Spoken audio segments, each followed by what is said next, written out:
আমরা এখানে যারা আসছি, আসার সাথে সাথে আল্লাহ পাক রব্বুল আলামিন আমাদেরকে 3টা পুরস্কার দান করছে। কয়টা? জোরে বলেন। এটা কিন্তু ক্লাস।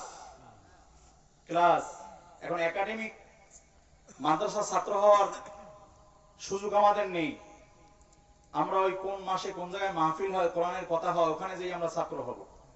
তাতে ফায়দা হবে কি জানেন?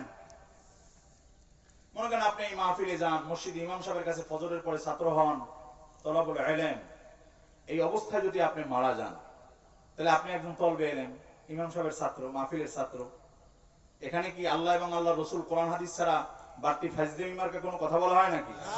যার চরিত্র খারাপ তার চরিত্র অনেক ভালো, এই কথা বলা হয়? যে চোর, যে বাটপার, যে মানুষের মাল আত্মসাৎকারী, যে মানুষের ইজ্জত লঙ্ঘনকারী, এমন মানুষদেরকে ফেরেশতা হিসেবে মানুষের সামনে প্রেজেন্ট করা, এরকম 2 নাম্বারি 6 নাম্বারি কথা কি মাহফিলের ময়দানে হয়? কোরআন এবং হাদিসের কথা হয়।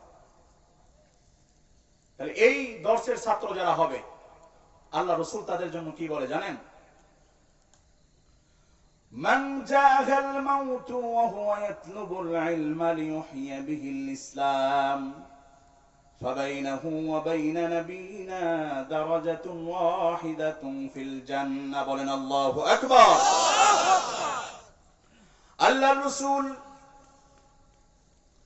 মুহাম্মদুর রাসূলুল্লাহ সাল্লাল্লাহু আলাইহি ওয়াসাল্লাম রাহমাতুল লিল আলামিন বলেন, আমার কোন উম্মত যদি ইলম শিক্ষা করা অবস্থায় দুনিয়া থেকে বিদায় নিয়ে চলে যায়, মসজিদের ইমাম সাহেবের ছাত্র, ফজরের পরে ছাত্র,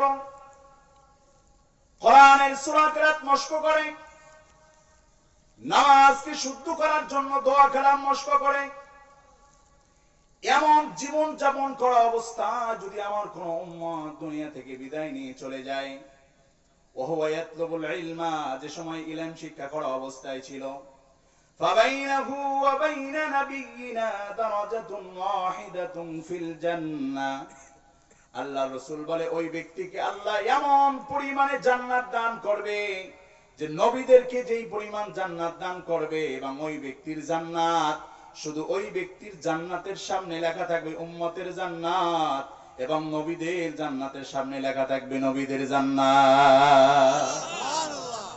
নবীদের সমপরিমাণ জান্নাত পাইতে চাইতো? জোরে বলেন।